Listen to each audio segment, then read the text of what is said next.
Let's write an article about Qie Mei as the protagonist, but probably not many people will read it. The author should try to keep updating. I won't insert special abilities or systems into Chercy, only with life memories before death. Cherie, who was killed by her black pupils, was actually reborn. And before returning to the interview for the position in the territorial government, how can she avoid the fate of premature death this time? Chapter 1. Rebirth. You are listening at novelfull.audio. The sky, I don't know when it started to become dim. Cherie fell to the ground with her back down and looked at the sky in astonishment. A figure appeared in front of her, crouching down while gripping Chercy's neck with her left hand. Ah! Really? Was it me who was punished? Cherie finally understood when she saw the man in front of her holding a weapon and emitting a deadly aura. I am about to die. After confirming that Cherie had completely lost her resistance, the man released his grip on her left hand and placed the long sword weapon in his hand around Cherie's neck. Cut. I really want to go back and hear the praise. Cherie forced herself to show a smile in order to suppress her inner fear, but how about Tasmi? I'm really amazing, right? And rain began to fall from the sky, drenching Chercy's expression of unwillingness and regret, while also washing away her tears. Suddenly plunged into darkness before my eyes, a young girl named Chercy, belonging to the Revolutionary Army's night attack assassin, her life forever frozen in this moment. Cherie. Get up quickly. Cherie. Cherie opened her eyes on the bed and looked around with a bewildered expression. She was in a room. Someone is knocking on the door outside the room and calling out their name. Didn't I die? Cherie reached out to touch her neck and found that her head and body were still connected, which made her feel even more strange. What a familiar place. This seems to be my home. Cherie looked at the familiar room, her whole mind confused. Didn't I just get killed? How did it appear here? Is this what we call a horse lantern? Chercy. It's time to get up. Today is the day for the recruitment of personnel in the territory's official office, so hurry up and prepare. A female voice came from outside the door, pulling Chercy's chaotic thoughts back. This voice is too familiar to Cherie, it's just her mother's voice. Shortly after Chercy was selected as a member of the government, her mother passed away due to illness. Cherie trembled all over, got up from the bed, and walked step by step towards the room door. At this moment, Cherie could only feel how this familiar room suddenly became so big, the distance from the bed to the door was so long. Cherie placed her hand on the doorknob, but hesitated to open the door. She didn't know what had happened and whether she was currently in a dream. She also doesn't know if she opens the door now, this dream will come to her senses directly. Listening to her mother's cries outside the door, Cherie reminisced and recalled. Since my mother died of illness and I became a killer, I have never remembered my mother again. In order to help her friends relax at all times, Cherie always wears a smiling face and deliberately tries to tease them. However, Cherie also had a fragile side in her heart. But she closed everything in her own heart. If Cherie could survive the assassination of Black Eyes, perhaps Tasmi would become the first person to see Cherie's vulnerable side. However, everything has no ifs because things have already happened. Click, Cherie didn't open the door, but the person outside had become impatient and opened it directly. This is a woman with a somewhat similar appearance to Chelsea, but her pale face shows that her body is not particularly good. Isn't this getting up? Why? Before Chercy's mother could finish speaking, she hugged her tightly and tears couldn't help flowing from her eyes. Suddenly being hugged by Chercy, my mother was also stunned. She then held Chercy with one hand and touched her head with the other, saying, all right, don't be nervous. My Cherie can definitely be chosen, don't worry too much. Mom. There were many words blocking Cherie's heart. But she didn't know how to express herself, and in the end she only called out, "Mom." "All right, hurry up and finish your meal before setting off, otherwise you won't be able to make it," my mother said gently to Cherie. "I understand now." Cherie did not refuse, but agreed. Cherie came from an ordinary family, and her father passed away a long time ago. "Leave my mother to raise me and send me to a good school, in order to live a life of high society in the future." My mother also knew that she was running out of time, so she hoped to see Chelsea enter the government with excellent grades before she passed away. Perhaps this is also why Chelsea's mother passed away shortly after successfully entering the government. Cherie also knew her mother's thoughts, so she still chose to go to the government for an interview. Did I go back in time? Was it a chance given by heaven to start over again? Cherie looked at her mother's back and thought to herself. Chelsea remembers everything that happened before her death very clearly, and the feeling of having her head cut off from her neck has not yet dissipated. Regardless of why, whether it's walking the lantern or just dreaming, this time I will live to the end no matter what. Cherie clenched her fists tightly and made up her mind. Chapter 2. Same road, different people. You are listening at novelfull.audio. Cherie changed her clothes and looked at herself in the mirror, as if she was dreaming. Cherie, hurry up, you're going to be late. Here we go. Cherie patted her face, suppressed her thoughts, and then walked into the living room. Cherie's mother has prepared the food and is sitting at the table waiting for Cherie. Cherie looked at the scene before her and couldn't help but shed tears again. Then she blinked and gently shook her head before sitting down at the dinner table. Cherie began to eat the food her mother had cooked herself, and the simple taste once again made her feel a mix of emotions. At this time, the mother had no medicine left to cure. However, at that time, Cherie didn't know that she was still thinking about earning money to buy medicine and treat her mother's illness after entering the government. Thinking of this, Cherie's tears couldn't hold back anymore. But Cherie once again suppressed her tears and didn't want her mother to worry. I finished eating. Cherie quickly finished a table full of food, then forced a smile and said to her mother, before going out with her shoes on. Come on, Cherie. Chelsea's mother came behind her and once again reached out to touch her head. As a mother, she is not aware of what has happened to her daughter, but she can feel the complexity of her daughter's emotions.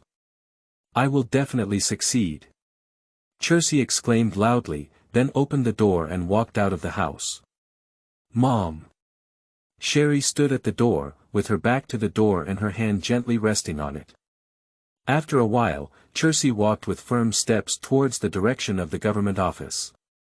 Chercie walked on the road and saw beggars everywhere, soldiers beating and cursing civilians at will, and officials collecting various taxes along the street. Why didn't I notice it before? Cherie walked the path she had walked once again and discovered a completely different scenery. This kind of world must be corrected. Cherie easily passed the official interview, as she had already gone through it once, so she naturally knew what an interview was like. The governor of the territory is still the bald man with a fat head and big ears, and Cherie is also very aware of this man's background. He became the governor of this territory by bribing his superiors.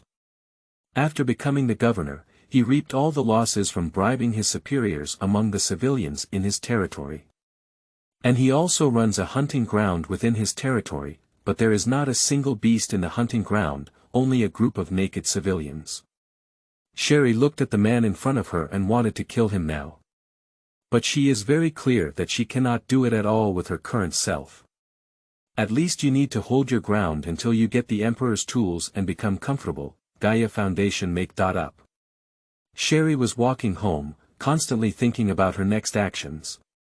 Firstly, the imperial artifacts are located in the treasure trove of the prefectural government in the city. If you want to obtain imperial equipment, Chercie, who has just joined the government at this stage, cannot do it yet. Moreover, Cherie, who has already started over again, needs to eliminate her weaknesses, such as relying too much on imperial equipment before, which has led to her own lack of strength. As Ma Yin once said, if someone discovers their true identity, they will undoubtedly die. Now that Cherie has a lifetime of assassination experience, there is no need to worry about it. The problem that Chelsea needs to solve now is her own lack of strength. It seems like we need to exercise again. Chelsea thought helplessly. However, recalling the last scenery she had seen before her death in the previous life, Cherie's heart suddenly became more determined. If we don't make changes, we will only repeat the same mistakes. Cherie unconsciously returned to the doorstep, took a deep breath, opened the door, and walked in. "Mom, I succeeded in the interview."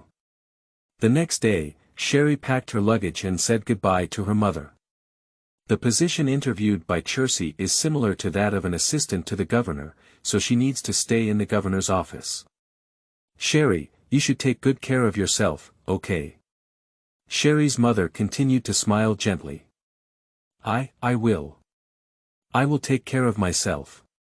Cherie's eyes became hazy again, and she knew very well that her next meeting with her mother would be forever separated. Why? Can't I be reborn a little further? In that case. Maybe. Cherie thought of this and shook her head vigorously. "What's wrong?" "Cherie." Cherie's mother asked anxiously. "I'm fine, Mom. I'll take good care of myself," Cherie replied. "Well, Mom believes in you." "Mom." Cherie took a step forward, hugged her mother for a long time before letting go, and then set off with her luggage. It's still the same road, but the person walking this time has become different. Chapter 3. Hunting Ground. You are listening at novelfull.audio.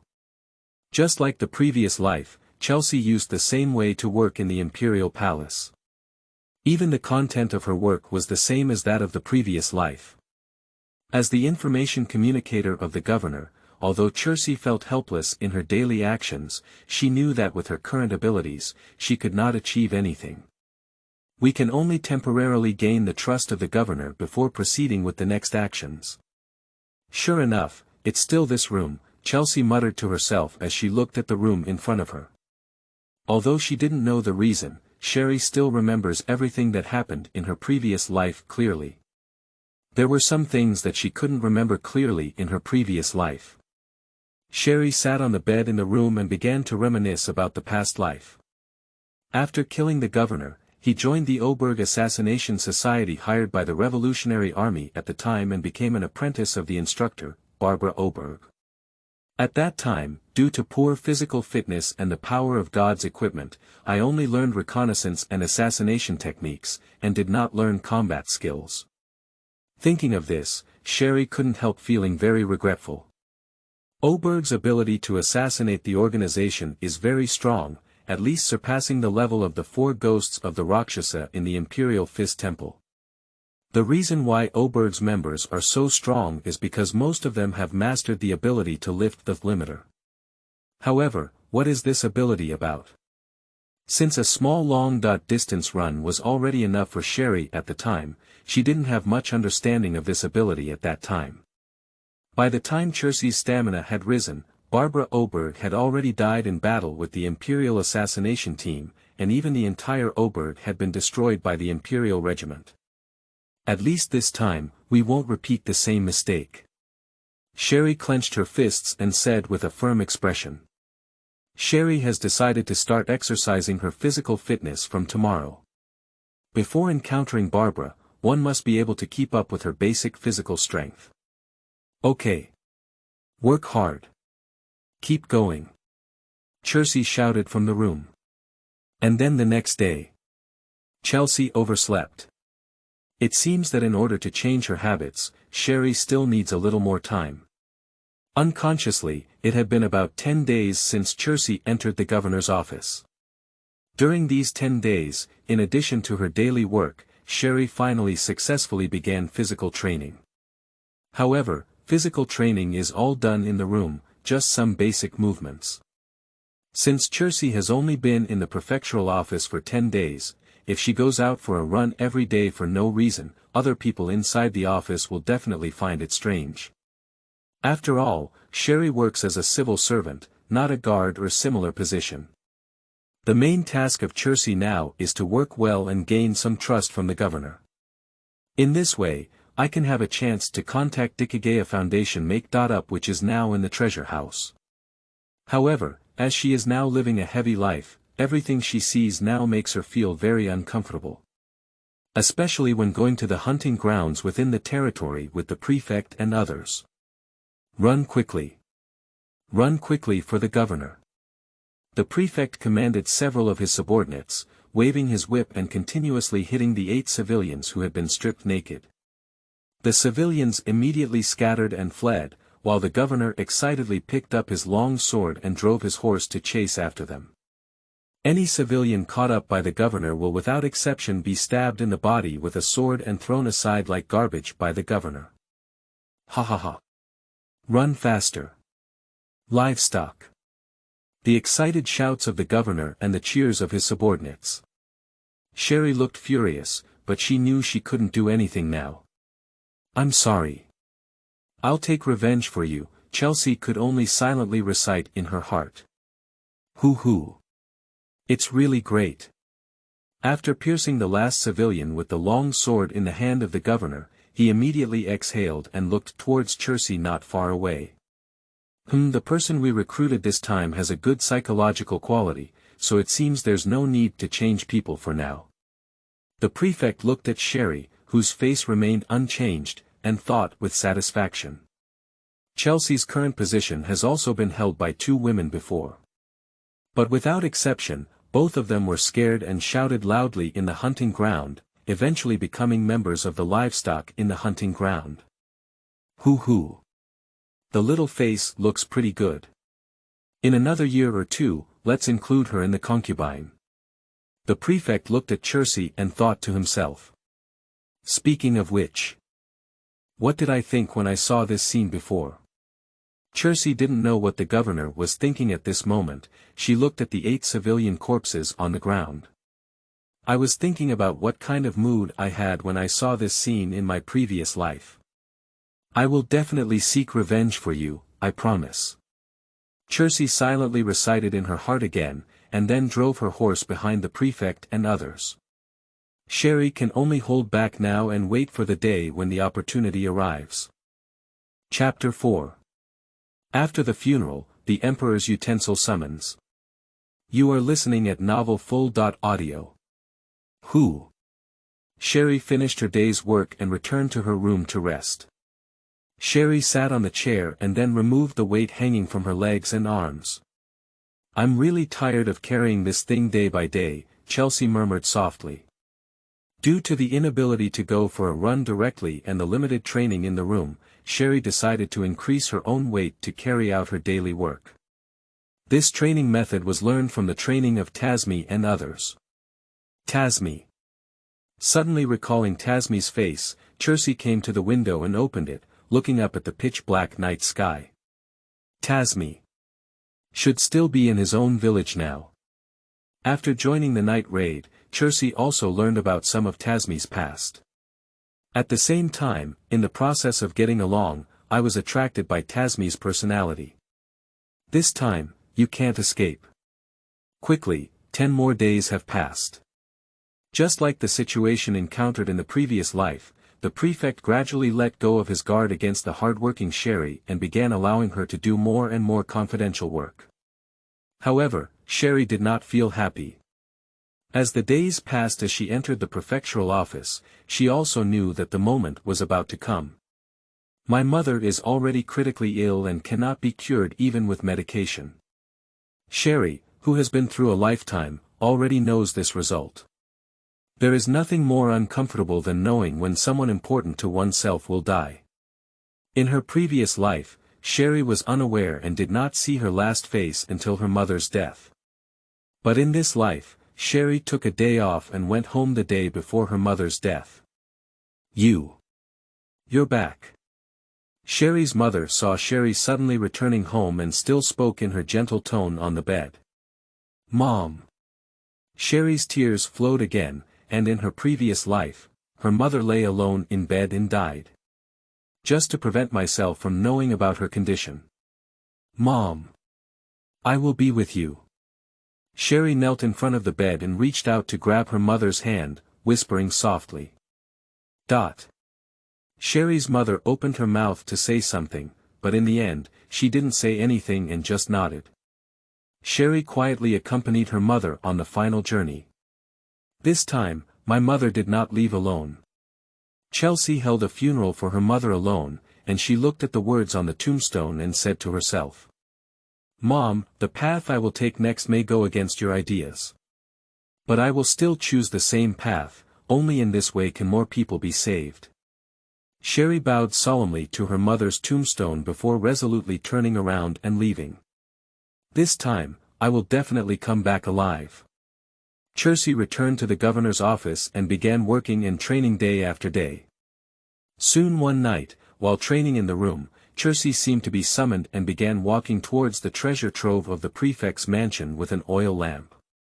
This part of the road has been passed by herself once, so Chelsea is familiar with it and soon comes to Diju, shaping in, Gaia Foundation make. Up. Long time no see, old friend. Cherie reached out and gently placed her hand on the dust cover, saying softly. Emperor's tools seemed to have a sense of induction, and a faint light began to emanate from the makeup box, as if responding to Chelsea.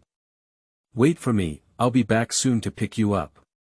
Chelsea knew that she could not stay here for a long time, and after whispering a word to Gaia Foundation make. Up, she turned and left the treasure house. About 3 days later, Chelsea spent some effort and finally regained her imperial tool. Chelsea stroked the makeup-type Emperor tool Gaia Foundation make. Up in her hand, and she felt 1,000 feelings for a moment. In my previous life, I started a different life because I had obtained imperial tools. Different from the previous life, Chelsea does not need to be proficient in Gaia Foundation make. Up in her hands this time, but can directly use it for actual combat. In 5 days, the governor will start hunting civilians again. Before that, I'll send him directly into the depths of hell. The previous generation was still skilled in the use of Gaia Foundation make. Up, so he failed to kill the guards before hunting civilians. But this time, Chelsea can save more people. Chapter 5. The Death of the Prefect. You are listening at Novel Full. Audio. The newly captured civilians have already been deployed in the hunting ground, haven't they? The governor lazily sat in his seat and asked.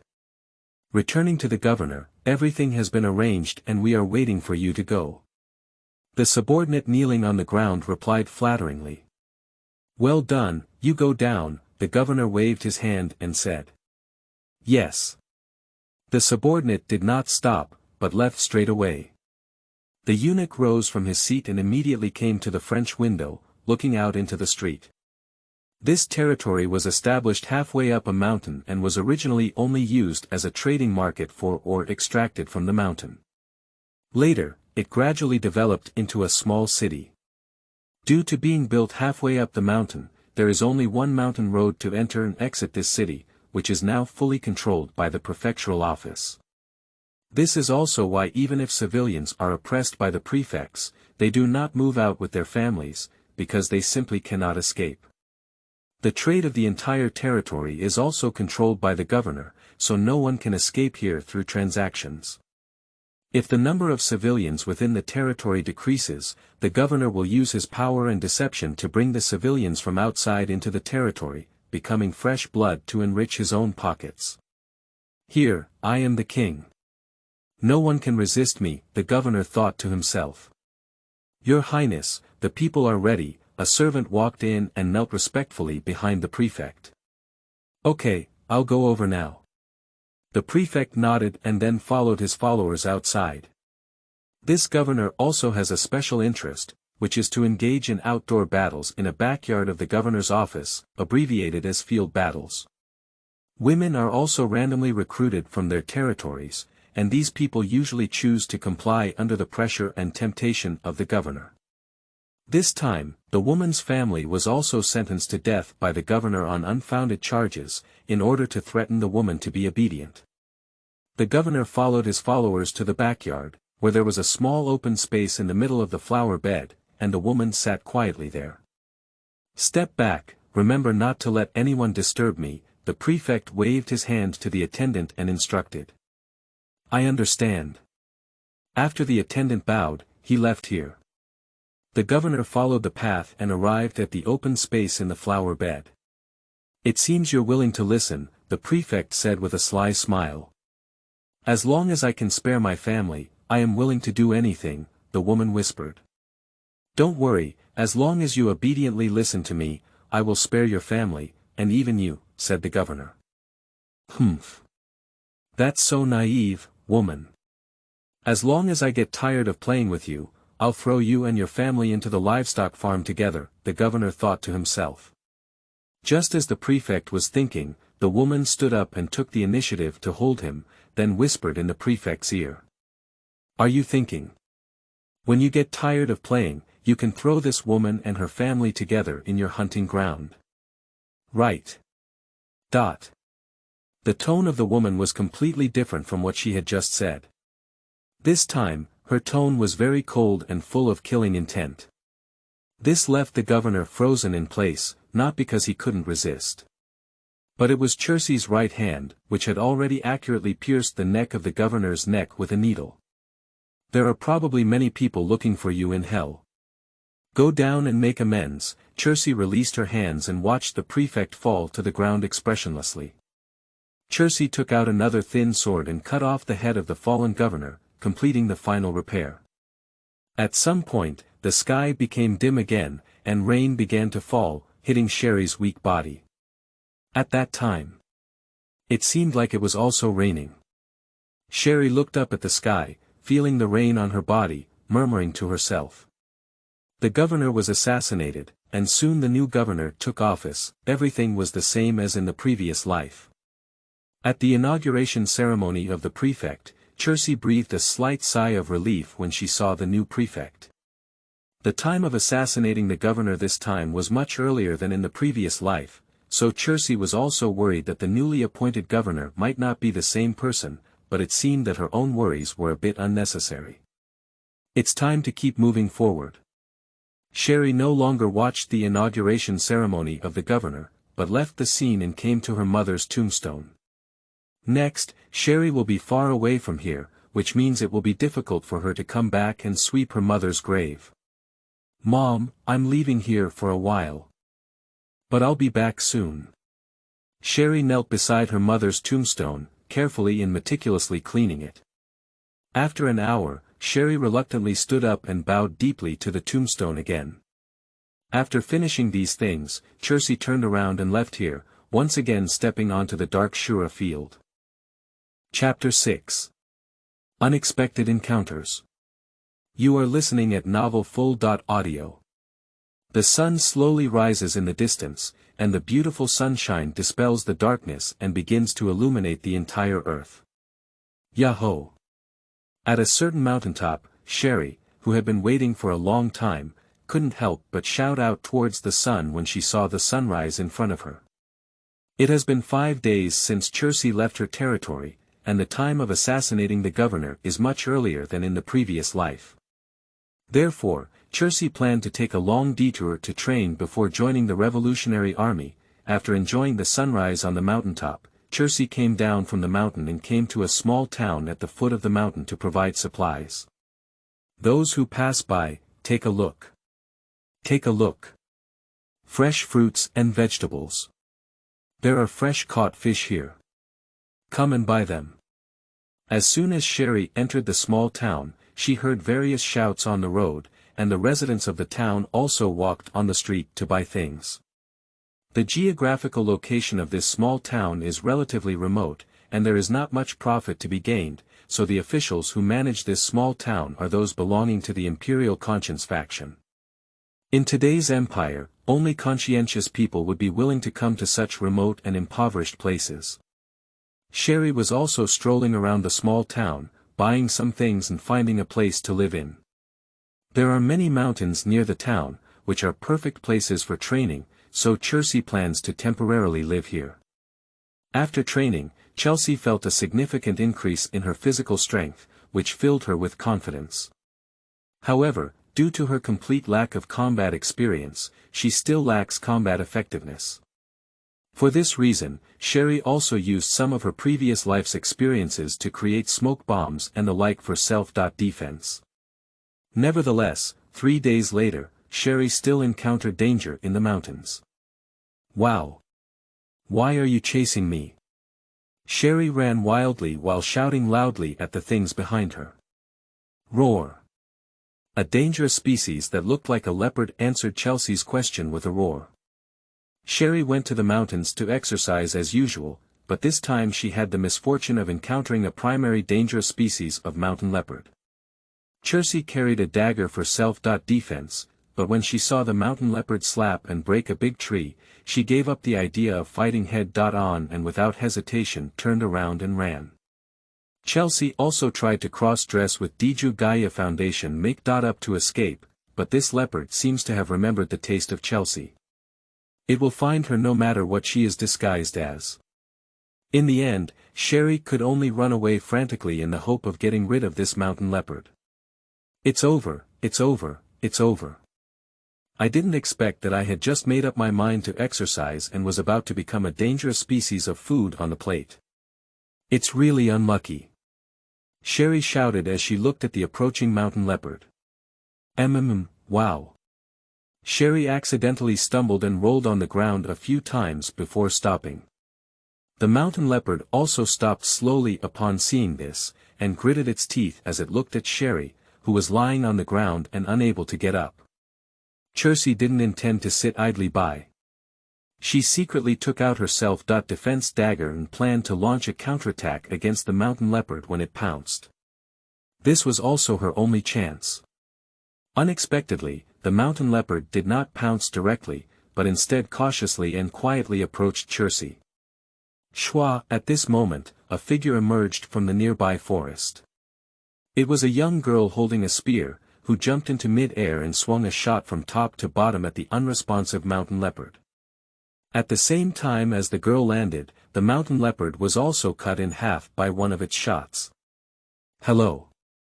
Hello. Are you okay? After confirming that the mountain leopard had died, the girl quickly came to Chercie's side and reached out to push her.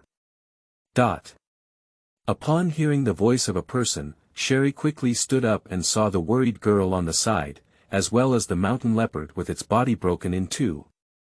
She immediately understood that the girl in front of her had saved her. Ah.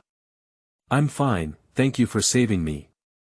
With the help of the girl, Cherie stood up and patted the soil on her body, thanking the girl. It's very dangerous in the mountains, be careful when going up alone, the girl said to Chercie. I didn't encounter anything during my first 2 visits here, so I was a bit careless. Anyway, I really appreciate your help. My name is Cherie. Cherie extended her hand to the girl and said with a smile. The girl was also stunned as she looked at Chercie's outstretched hand, and then extended her hand to hold it together with Chercie's. I'm Spia, please give me some guidance, Spia replied with a smile. Spia. Ah. It's the daughter of the former minister Jolie, Chercie thought to herself, not expecting to unexpectedly meet her here. At this moment, Cherie didn't know that it was this unexpected encounter that would change someone's fate in the future. Chapter 7. 2 people walking together. You are listening at Novel Full.audio. The reason why Sibia appeared here is to complete the cultivation of Huangquan Temple and come here for cultivation. While practicing in the mountains, Spia heard Chercie's voice and rushed over to save her in a critical moment. Chercie also felt quite excited. In addition to being saved, she also recalled that Spia in front of her would receive the true transmission from the Imperial Fist Temple in the future, and her strength was not weak.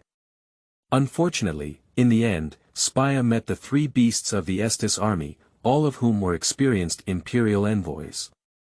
This makes her appear particularly weak, but in reality, her strength is already stronger than many ordinary people. However, more importantly, the appearance of Spia could solve Chercie's urgent need for combat experience, so Chercie requested Spia to teach herself 2 moves. This still puts Spia in quite a difficult position, after all, Chelsea is not from the Imperial Fist Temple. If we just pass it on to Chelsea like this, Sister Sibia, just teach her 2 moves. Sigh. Sister, I'm only one person now and I don't have much combat power. If I encounter bad people or dangerous creatures, then sister, I will definitely die. Chercie pretended to cry and continued speaking as she looked at Spia. The current world is too dangerous. Can you watch me, sister, expose my body on the street because I lack self-protection ability? As the daughter of a conscientious minister, the education she received from a young age is naturally to the best of her ability to help others. Therefore, Chelsea's words left Spia in a dilemma. Don't worry. Sister Spia, I don't need you to teach me any advanced martial arts or anything like that. Just teach me some basic self-defense skills, Chercie added, seeing that Spia was still hesitating. Okay, I'll teach you some self-defense techniques or something, said Spia, nodding in agreement when she heard Chercie say so. So Chelsea and Spia began to travel together. Unconsciously, the 2 of them stayed in the mountains for almost 10 consecutive days. Sibia is quite impressive. This is Chercie's evaluation of Sibia's strength in nearly 10 days. Most beginner danger species can be easily dealt with by Sibia, and intermediate danger species cannot walk out of Sibia's hands for a few rounds. If you really want to say it, the current strength of Spia should be similar to that of Tasmi, who just left the village later. This strength is already very strong for Chelsea now. Chercie observed Spia's combat actions against dangerous species while also asking questions about some of Spia's combat details. Spia will also answer the questions raised by Chercie. Oh, it turns out that the battle is such a complicated thing. Chercie sat by the campfire, grilling meat, and said to Spia beside her. Cherie, you actually learn very quickly. When I first joined the Imperial Fist Temple to study, I often received criticism, replied Spia with a smile. After 10 days of getting along, the 2 of them were also familiar with each other and called each other their full names. Why did Spia join the Imperial Fist Temple for cultivation? Chercie asked. To protect my father, Spia paused for a moment before answering. My father was a former imperial minister and also a representative of the conscientious faction, which made him a thorn in the side of the current Minister Ernest. And his father himself was upright and argued with Minister Ernest in court, never giving in to the oppression of Minister Ernest. However, Minister Ernest will definitely find ways to get rid of my father. In order to protect him, I decided to go to the Imperial Fist Temple to study, replied Spia. Chercie looked at the bonfire and did not answer Spia's words. She had also read the death reports of former ministers Jolie and Spia in the previous life. Although Sibia does indeed receive the true transmission of the Imperial Fist Temple in the future, she is facing the opponent of the 3 beast warriors who possess imperial weapons. What's wrong with you, Cherie? Spia asked as she saw Cherie not speaking.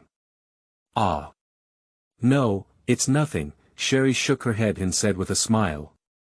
Even if we inform Spia in advance of what will happen in the future now, she may not necessarily believe it. If Cherie plans to do something in the future, she still needs to work hard to improve herself. The pressure is too high again. Chelsea thought helplessly in her heart. Although the 2 only met by chance, people like Spia should not be killed by people like the 3 beasts. Chercie decided that she would definitely find a way to save Spia if there was a chance in the future. Chapter 8. Practical Training. You are listening at Novel Full.audio. De co lois ara trong quatrin lay text. Chapter 9. Actions before farewell. You are listening at Novel Full.audio. Roar. In the mountains, another mountain leopard was roaring incessantly, and across from it was Chercie holding a long sword.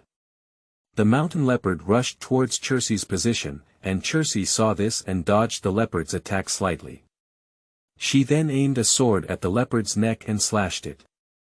Shwa, the head of the mountain leopard was cut in half by Chercie's precise sword, indicating that Chercie's practical training had finally been completed. "You succeeded, Chercie," Spia clapped her hands and said to Chercie. "Who?" "After half a month, it's finally successful," Cherie breathed a sigh of relief and said. Plus the previous month, it took Chercie a month and a half to finally pass practical training, which can be considered as having basic combat effectiveness. "In this way, I can leave with peace of mind," said Spia with a smile.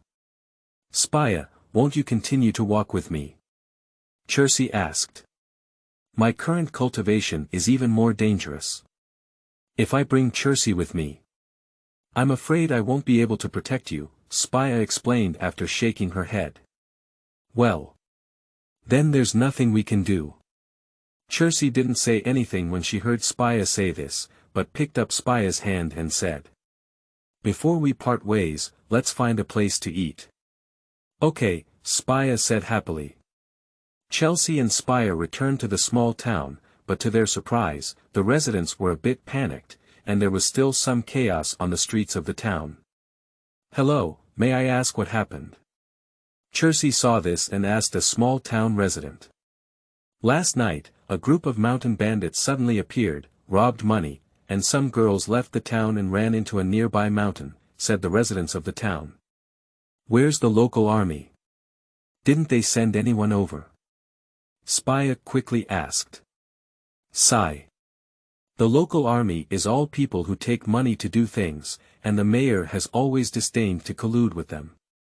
Now that such things happen, I really don't know how they will make things difficult for the mayor," the residents of the small town replied. "These despicable guys." Spia cursed inwardly upon hearing this, and then asked again. "Which mountain did that group of people run to?" "In that direction." The residents of the small town reached out to a mountain in the northwest direction and said. "Okay." Upon hearing this, Spia left here straight away, and Chercie quickly followed suit. "Spia. Do you want to?" "That's right, I'm going to save them." Before Chercie could finish speaking, Spia replied. "I have seen too many times what is happening in the small town when I was traveling with my father before. In this situation, by the time the local army's support is in place, those people are probably already dead," said Spia. "You calm down. We do need to go and save them, but we must not act impulsively." Chercie took a step forward and pulled Spia, saying to her. "We only have 2 people, and we have no understanding of each other's situation. If we rush in directly, it's easy to be caught by the other party." But Spia also knew that Chelsea's words were not unreasonable, but she was very anxious now. She knew very well what the fate would be for someone caught by mountain bandits. "In the past, I was powerless, but now that I have the ability, I must also contribute. We need to first figure out how many people there are on the other side, prepare some props to assist, and also scout the mountain where the other side is located in advance in order to successfully save them," explained Chercie. "Huh. I'm sorry, I was too impulsive." Spia let out a light breath and then said to Chercie. "Spia, you go and learn about the other person's basic situation, and I'll prepare some small props," said Chercie. "Okay." About 2 hours later, Chelsea and Spia reunited. There are about 20 mountain bandits in this group, and a total of 15 small town residents have been taken away, Spia said to Chercie. Most of the bandits who attacked in terms of weapons were wielding swords and knives, with a few holding bows and crossbows.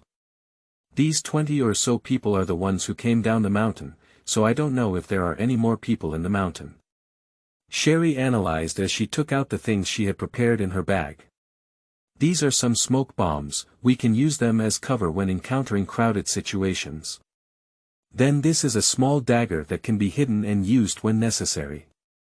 And Chercie explained the usage of the thing to Spia and handed it to her. "Okay, I understand." After the two were ready, they set off towards the direction where the mountain bandits were hiding. Chapter 10. Investigation in the Mountains. You are listening at novelfull.audio. By the time Chelsea and Spia arrived at the foot of the mountain, it was already approaching evening. For two people who are unfamiliar with each other, this is undoubtedly a rather tricky matter. I'll go investigate first, Spia. You find a place to wait for me, Chercie said. Chelsea's Diju Gaia Foundation make-up can undoubtedly play a great role at this time, but Chelsea did not tell Sibia that she had Diju. Are you alone? It's too dangerous, isn't it, said Spia upon hearing the words. It's more convenient to be alone, don't worry, I'll be fine, Chercie said with a smile to Spia. Okay, I'll wait for you here. If there's any special situation, I'll save you. Spia hesitated for a moment and looked at Chersie's confident expression, then said. Chercie arrived at a secluded place, then used imperial tools to transform into a tree and began to move deeper into the mountains. Along the way, Cherie saw many people patrolling the other side, some of whom were exploring the terrain of the mountain. It seems that these bandits have just arrived and plan to use this mountain as a stronghold for their activities. However, this also means that this group of people has not yet set traps or set them up on the mountain, and they are not familiar with the mountain themselves. Perhaps we can take the opportunity to solve some people. Cherie thought to herself. Since the other party is not familiar with this mountain, you can take advantage of the Emperor's tools to first deal with some of the other party's people. Especially now at night, if the other person is missing some people, they may not know for a while. Having made up her mind, Cherie began to take action. We're really unlucky to have come to such a remote and impoverished place, complained a mountain bandit with a torch. There's nothing to complain about. When you robbed a woman, it's not likely that you were complaining. Another mountain bandit roast. But the boss is really good. Just kill the mayor directly. It's so troublesome for us to be bandits. What do you know? That mayor has a lot of backbone. If we kill him directly, I'm afraid we won't be able to get anything out. It's only useful to threaten the residents of the town. This group of people wasn't originally bandits, but were sent by the local army. Cherie, who was in the dark, was immediately surprised when she heard this. The difference in identity meant that the weapons held by the other party were probably not simple. We need more intelligence. Wait here, I'll go over there and take a look, the bandit said to another person, then turned around to the other side to check. Cherie slowly approached the mountain thief and then stabbed him to death in the neck. Later, Chercie hid his body in the grass and used imperial tools to disguise himself as the bandit. Is it done? The bandit asked when he saw Chercie coming over. Well, all right, Chercie replied. Okay, it's time for us to change shifts. Chercie followed the bandits to a campsite, and since these talents had just arrived here, there was no decent village either. 15 women who were arrested were detained in a wooden cage, with 6 people guarding beside them. Are there about 30 people? Cherie found a place to sit down and looked around, thinking to herself. These people do not wear protective gear or similar items, and their weapons are relatively rudimentary, presumably to avoid being recognized by the people of the small town. Strange. This kind of thing can actually be done openly. Why is the local army still in such trouble? Cherie thought to herself. Indeed, the local army can easily capture the people of the town on unfounded charges to threaten the mayor and obtain what they want. However, it is somewhat strange that the local army disguised themselves as mountain bandits to do so, adding insult to injury. Is there any difference between the two, as they both threaten the residents of the town? It is normal for Cherie to feel strange, as the largest official in this area who is in charge of the country belongs to the Conscience faction. Therefore, if the local army wants to do some sneaky things, they definitely dare not openly reveal it. After all, this is not the center of the empire, but a remote area belonging to the empire. Therefore, as long as the highest official is a good official, ordinary people in this region can still receive good protection. This is also the reason why the local army dare not directly attack the town mayor. The basic situation has been determined, it's time to go back and meet up with Spia, Chercie thought to herself as she stood up in place. Are you going somewhere? Asked the bandit sitting next to him. Ah, I need to go and make it convenient for you, Chercie replied. Don't run too far, otherwise the boss will give you a beating, warned the bandit. Got it, Chercie replied, and then left here. After finding an empty place, Chercie used her imperial gear to disguise again and quickly returned to the spot where Spia was squatting. However, Chercie couldn't find Spia's figure.